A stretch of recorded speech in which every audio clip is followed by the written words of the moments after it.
Ano nga bang sukatan ng pagiging Pinoy? Itsura, kulay, lugar kung saan ka ipinanganak. Marcos is down. Uh-oh, Marcus Douthit clutching onto his right knee. Lugar na kinalakihan. And listen to the cheer when he gets up. He's in pain. O ang dugong nananalaytay. Running down John Paul. Oh, Marcus is there for the stick out. Don't matter if you have a 100% Marcos or 70%, because what you can see with him is he plays with 100% heart. Fajardo is there for the running down free for the three. Yes, sir! Mingles throws it down. Enorio baseline move. Ang pambansang reverse for Jack Chan for three. Yes, sir! Stop Mingu. Punta taga ni Gabe Norman. Marcus Douthit says, get out of here. Gary, he launches another one. Castro, hinanap si Chapel for the two-handed throw down. Jimmy launches it. Right now, Larry finding heaven. Puso lang, because nothing else but pure heart.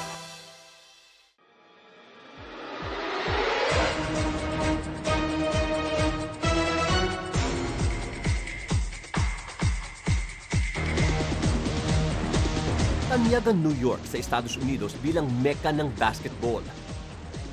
Mapaprofesyonal o sa playground. Hindi ito naging salat sa mga alamat. Dito magmumula ang resback ng Gilas Pilipinas. When I was young, I grew up in the projects of Syracuse. So I was about 10 or 11 years old. We moved out, me and my three brothers and my mom. We had a house, we had a garage, and that was something that, we didn't obviously have when we were in the projects. We only had, one door in our house, and that was the door to get in our apartment. Syracuse is Syracuse. The only thing that's in Syracuse is the university.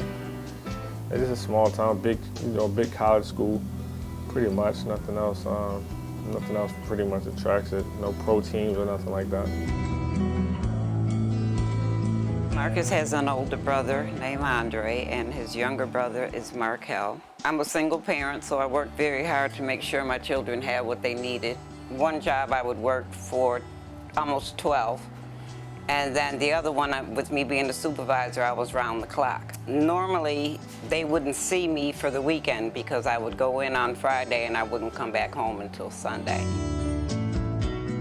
My mom was working two jobs, to keep everyone happy, keep clothes on our backs. I try to help her out as much as I can. So one day we tried to make food for her. His baby brother, that's his riding partner. Okay, they stick together like glue, which I'm glad. She couldn't do nothing but laugh because we was all in there. I mean, the kitchen was a mess. We had no idea what we were doing. When I was a kid, I always said I can't wait to be able to help her more financially than what I was doing. Sa kanyang murang isipan, naitanim kay Marcus ang kahalagahan ng pagkakaroon ng paninindigan sa buhay. Beginning of a school year, we would sit down and decide where we were going to go for vacation the following summer if they passed. I would save up for the year, so when they came in with report cards, we were probably leaving a day, if not 2 days later, going on vacation. One year, my mom told us, she was going to take everyone to Disney World and Universal Studios, which was a dream for us as kids to go. That was the year I played around in school. I was a class clown, stuff like that. So I didn't really concentrate on my grades until toward the end of this year, and I only did it because I knew we was going on Disney. But by the time I started trying to catch up on everything, it was too late. We got on the road, and my mom drove to my aunt's house, and she said, "All right, well, you're staying here while we go to Disney." And I didn't believe her, and that was definitely a big learning experience for me to know that everything is not given; it's earned. Education was it's valued very, very high in my family. To hang on street corners was a no-no. As I grew up, I kind of understand her point and why she did it, and I'm glad that she did. Bit-bit niya ito sa kanyang paglaki, hanggang sa nakahiligan niya ang larong kinababaliwan ng New York, ang basketball. With Marcus, he tried football and he didn't like it, so then he went to basketball, and that's where he started to glean. There's a park It's Westmoreland Park. We call it a cage. It's right down the street from where we lived at. It's where I grew up watching all the local guys play, the grown-up guys play. It took me a long time to be able to get on that court and play also. And we kept him going. When he would try and say, I'm not gonna do it anymore, I'm like, no, you're gonna do it. I learned how to play with heart, and I learned not to give up. And to this day, I carry that with me, not just with basketball, with life principles also. One of my friends came up with the idea of trying out for the basketball team. So I tried out and I made it. Basketball just kind of took off, and the more I played, the more I got known. I started getting a little worried about Marcus. He had so many friends, and the majority of them were not thinking about trying to better themselves, go to school or anything. And I started seeing a little bit of that coming in him, so that's when I said, oh, gotta get you out of here. So that's when we sent him to prep school. So I wound up going to a school by the name of St. Thomas Aquinas. That's in New Britain, Connecticut. Got better and better. Wound up getting offered 5 scholarships to the University of Texas. I got offered Villanova. I got offered Syracuse. I got offered to University of Miami and then Providence.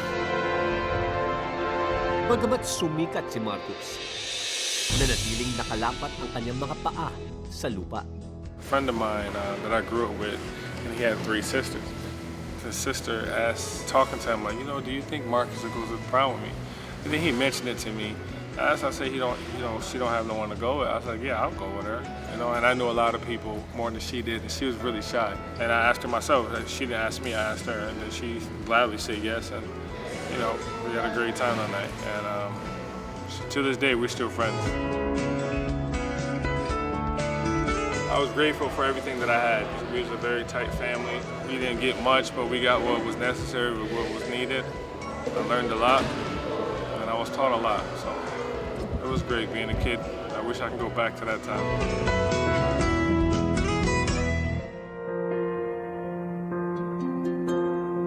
Sa kanyang pagtungtong sa kolehiyo, nilisan ni Marcus ang Syracuse. Well, this was the thing. When I was a kid, I always dreamed of going to Georgetown. I never got recruited by Georgetown, but Syracuse was always the rival because I would watch them play against each other.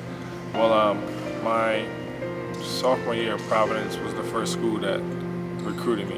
Whoever said, Marcus, we know you can play at our school. So right then and there, I told my mom, I said, whoever recruited me first, that's where I'm gonna go, regardless of what the situation is. I want to stay home, and then I thought about it. I wasn't gonna graduate if I'd have stayed at home. I had too many friends. I live walking distance from the university, so I kind of decided not to go that route. I kind of decided to stick with the school who stuck with me in the beginning, who seen stuff in me that I didn't even see in myself. I have no regrets by not going to Syracuse and choosing Providence, because I learned a lot. It was time for me to be away from my family. I kind of grew up on my own in that sense, and it kind of molded me into, I think, a better man. I mean, if I was at Syracuse, I'd still be running home to mommy and doing this and crying and stuff like that, but, I felt like it was a way for me to kind of grow up and become a man on my own. The greater moment was actually his freshman year when he had to come back home to Syracuse and play his hometown. I think it was at a certain point where Syracuse had to move 2 sections in the dome because Marcus was coming home to Syracuse, but at the same time playing for a different college. Not only did they have a Providence section, but we had like a family of Marcus section for the whole family. And I think his proudest moment was, I feel his freshman year was, he dropped a double-double against Syracuse and come out with the win, and it was the first win Providence had against Syracuse, and I think it was like 6 to 7 years. So for his return to Syracuse was huge. It was really huge. His senior year as well, Syracuse came to Providence, and the same results happened. He put on the show that night for Providence and Syracuse as well. I remember his interview. He said, "This is my city, Syracuse." He's like, "But at the same time, this is my school. I didn't want them to come in here and try and tear down my new house with my name on this building." And he made it well known, but at the same time, he respected Syracuse very well for their efforts. But he also had to let them know, like, you know, this is my senior year, and I wanted to let everybody know this is who I am. I think he had a triple-double that game, actually. I think it was like 21, 10, and 10. It was a moment in his life that I felt he knew how much talent he actually really has and how good he really can be when he's in the zone. And seeing that and seeing his reaction at the end of the game, one of those moments where it almost brings a tear to your eye, but at the same time you look and you say, you know what, you see a lot in him, and you know that there is way more to come.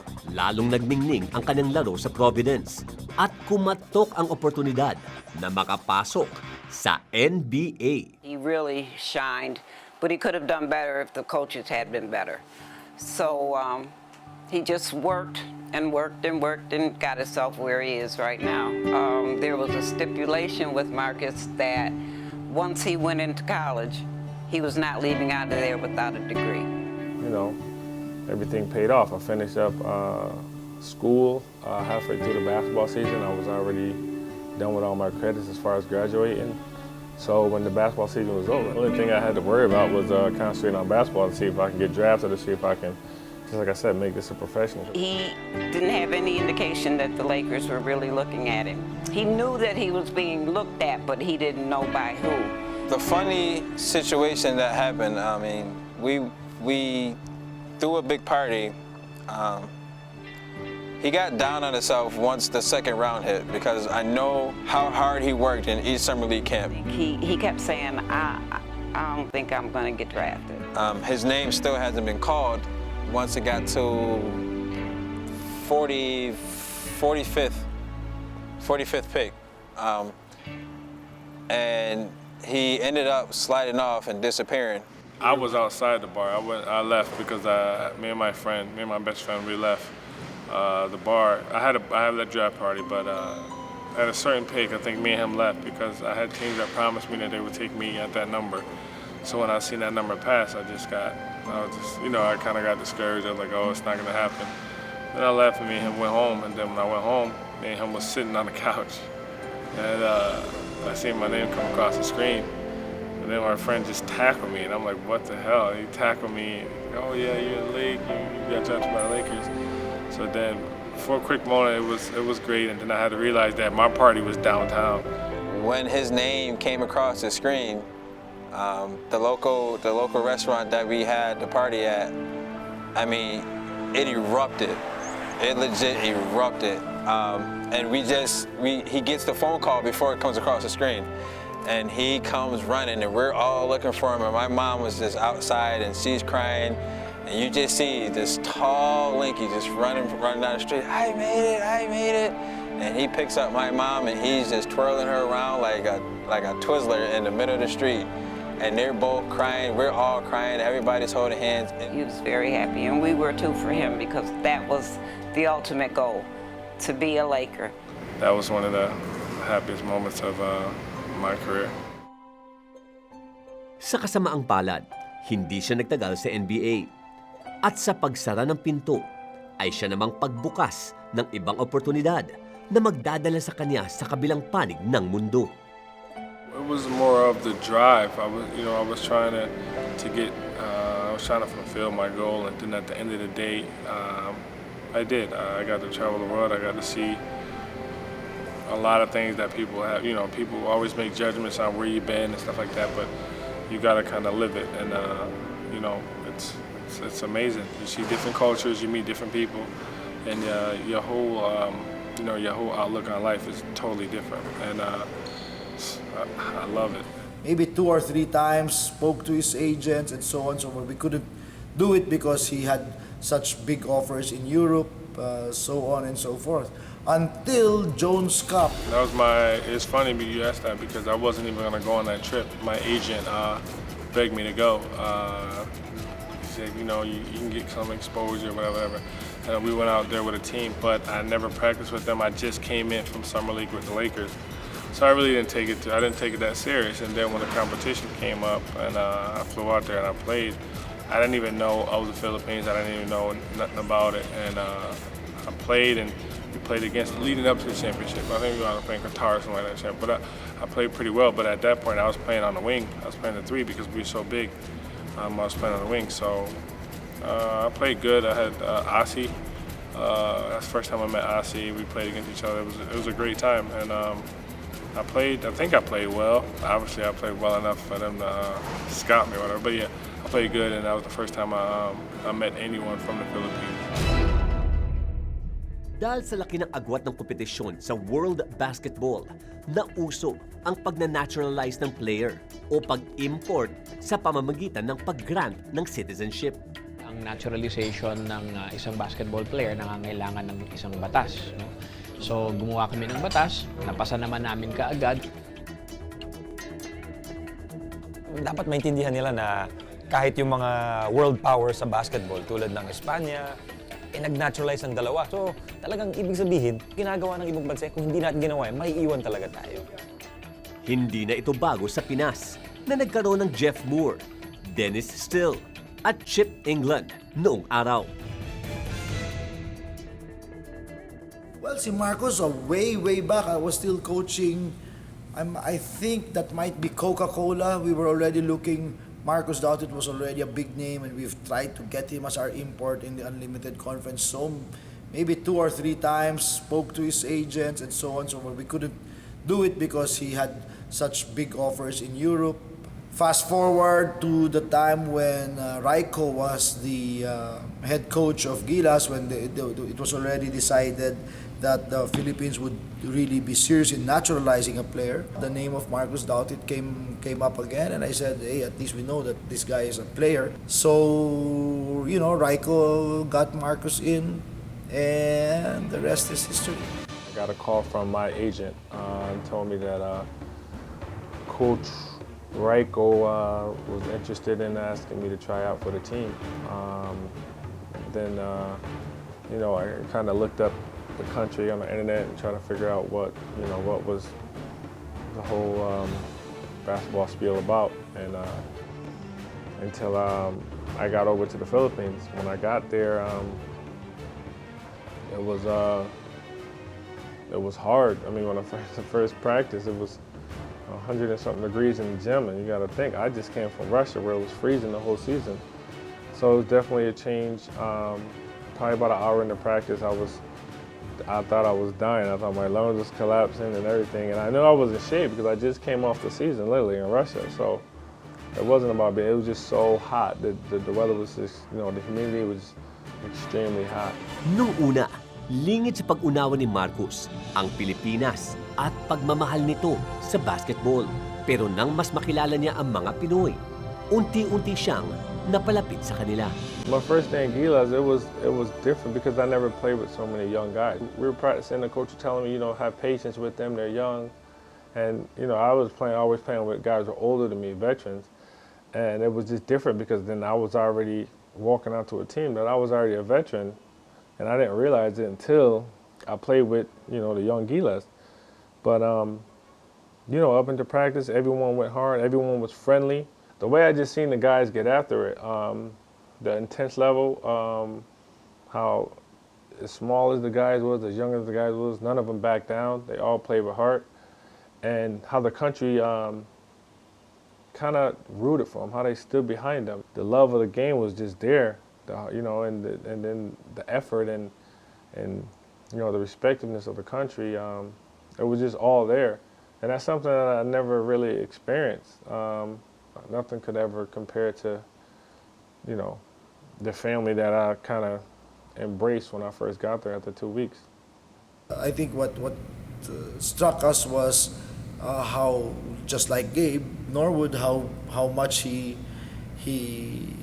loved the country, how much he loved living in Manila. That's the Philippine island bug. Pag nakagat ka, ayaw mo na umalis talaga sa Pilipinas.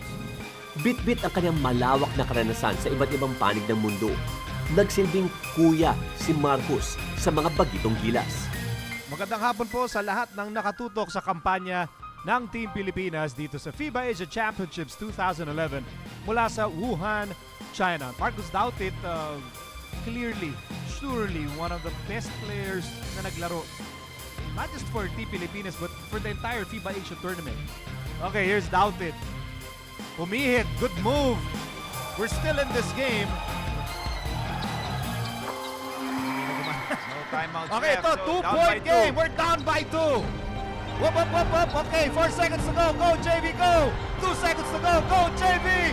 JV for the win.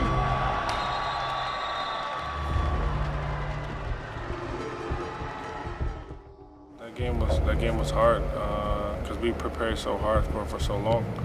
It was definitely devastating, and I felt like it was just so much unfinished business after that game was over. And I was just thinking of all those hard practices, all those trips, you know, all the players that we done went through, all the games that we done played, and I just felt like I let the whole country down because everyone was, you know, pushing for us, and everybody had hope that we would, you know, do something great. And when we didn't, that was the hardest thing that I had to cope with for myself. Kinapos si Kuya Marcos sa kanyang unang misyon, kaya nanindigan siya na babawi sa susunod na laban para sa bayan. Welcome to the Mall of Asia Arena in Manila, the capital city of the Philippines. It's semi-final time in the 27th FIBA Asia Championship. This is an absolutely packed arena because the Philippines are in town and they play Korea. And Marcos Douthit has had to put a brave face on the leg injury he had. But here we go, it's Korea with the first possession. And the game started. We jumped off, got on them. We was going through the whole scouting report. We knew what we had to do, what we had to execute, and then On the defensive end, Jeff feeding Douthit underneath. Marcos Douthit is hurt a little. He's limping. Marcos Douthit hobbling his way back on defense. He's hurt. He's hurt. Tila isang sundalong nasugatan sa gera. Binitbit si Marcos ng kanyang mga kakampi palabas sa playing court. it was just the worst pain I could feel, and it was at the worst time in my life to feel any kind of pain like that. So, you know, they wound up stretching it out, they massaged it, they gave me some medicine in it to kind of numb it. The doctor said, you should be fine, you should try it in about 5 minutes. Okay, so I'm sitting here, you know, I'm energetic, you know, the adrenaline's going, I'm still ready to get back in the game, and I stood up, and I didn't feel anything. And then I took another step, and then I felt something pull in my calf muscle again. I said, oh my gosh, I said, I don't think I can do it. I told the players before the game that, you know, Marcos has carried us for so long. Now it's our turn to carry him. And that's what happened dun sa Korea game. Ngunit hindi na sayang ang kanyang pagbubuwis buhay nang makamit nila ang inaasam na medalyang nagpapatunay na nagbalik na ang Pilipinas sa mundo ng basketball. I'm thankful for all those guys because, you know, they all came in and gave me a hug, and, you know, Gabe and Jimmy and Mark, you know, they pretty much said, you know, we did it for you. You was with us the whole time, and that made me feel so important to the team. Became my family because they kind of understood, you know, the pain I was going through, and they still found a way to embrace me and respect the fact that I did all I could out there when I was out there. Yung inside presence ni Marcos Douthit. Oh, yes! Count it! Sa 6 na taong paninilbihan ni Kuya Marcos sa bansa, hindi na may kakilang naging Pinoy na siya sa puso at gawa. My favorite Pinoy dish is, well, I like a few. I like bulalo. I like chicken adobo. The most thing I love about Filipinos is that they stand behind you no matter what. You know, they ride or die with you. You know, they will give you their last and they just always have hope. No matter what happens, there's always an upside to any situation, and you will never see a Filipino with their head down. And if it is down, it's just because they're humbled, and it's not because they're sad about anything that's going on. They always find a way to seek the best out in any situation. You know, Marcus is a Filipino. I think he's really a Filipino at heart, and I think the amount of progress that the Gilas program has made, a lot of it has to do with his contribution to the Gilas team. You know, we've made so many strides the last few years, and I don't think without his presence in the middle for us, I don't think we'd be here. Natutunan ko kay Kuya Marcos is yung paano maglaro sa international naman. Sa kuya, lagi niyang pinapaalala na magsikap pa ako, magtrabaho pa ako, lalo ko pang pag-usayan sa mga games ko. Yung mga ginawa naman talaga niya, you know, to drop everything almost, and basically nag-uproot siya and really put his roots down sa Philippines. You have to be someone who really loves the country to be able to do that. But also, talaga namang in-embrace siya ng bansa, ng Pilipinas. And it's hard to turn your back to something like that when you feel that kind of love from a country, even if it's an adopted country. Hindi naman niya nakukuha dito. That's something he doesn't get here in the US. So I can see how enamored Marcos has been and how Filipino he has become, because talagang we really value him, we really treasure him. Hindi matatawaran ang naging serbisyo ni Kuya Marcos para sa bayan. Ngunit sa paglipas ng panahon at pag-angat ng antas ng kompetisyon, kinailangan pa ng isang rest back upang masigurong tuloy-tuloy ang pamamayagpag ng Pilipinas sa basketball. At the end of the day, they naturalized another guy, which is Andre Blatch, which is he's a great player. And I'm quite sure that, you know, the intention is for the basketball program to get better and better. So I'm glad that Coach Chet went out and made the sacrifices and MVP also to continue the basketball spirit, to make us, you know, get higher and climb higher than what we have done. I think Andre will be a huge addition to the team kasi a number of these competitors we have in the first round, may mga 2, 3, 5 NBA players. No? As far as Andre Blatch goes, he's a great player, and you know, I'm excited to get to work out with him, to go up against him, to push him and let him push me and push the team to be better. At the end of the day, it's just for the country, and it's for us, you know, getting even higher, being able to become one of the elite teams in Asia and in the world. So whatever that makes the team better and, you know, makes the countrymen proud, I'm all for it. Even if Andre is there, he won't be available for all the competitions like the Southeast Asian Games and all the other stuff. So I think the plan is to continue with Marcos, but also to expand his role, to make him really like a skills coach, a big man coach. Take a look at that kind of responsibilities for him. Even continue doing a lot of our grassroots work and our programs. Yung thinking na namin ngayon kay Marcos is already going towards beyond just being a player on Gilas. Being a naturalized Filipino is, it has its ups and downs, it has its pressure.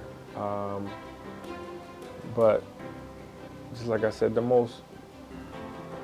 thing that I love the most is that the people is behind you regardless if you win or you lose. Because, you know, it's the battle of the beast that you can, like, Filipinos is like an ant going up against a lion. And man, I feel sorry for the lion every time because, you know, 100 times an ant go up against a lion, everyone knows they're gonna lose. But you know what? A Filipino would never, ever, ever feel that in their heart that they'll lose, that they can beat, you know, the lion every single time. And that, I mean, when you got something like that, you know, that's pushing you to get through it, you can't back down. You know, you can't back down at all. So, you know, it's just an amazing feeling playing for this country. One thing about the Philippines is that everyone, they don't treat me no different. They don't look at me in no different type of way. He always wake up every day just to be happy that they're blessed to even be able to wake up, to be able to have food on the table, to be able to have a roof over their head. And that's some things that a lot of people overlook. That's where I kind of understand the role that I have on this team and the role that I have embraced in this country. Ang pagiging Pilipino ay hindi lamang nasusukat sa itsura, sa kulay, sa pananalita, sa lugar kung saan ipinanganak, sa lugar na kinalakihan, sa kultura, o sa dugong nananalaytay, kundi sa pusong taglay, sa isip at sa gawa. Ako si Marcus Douthit. Ito ang Kwentong Gilas ko.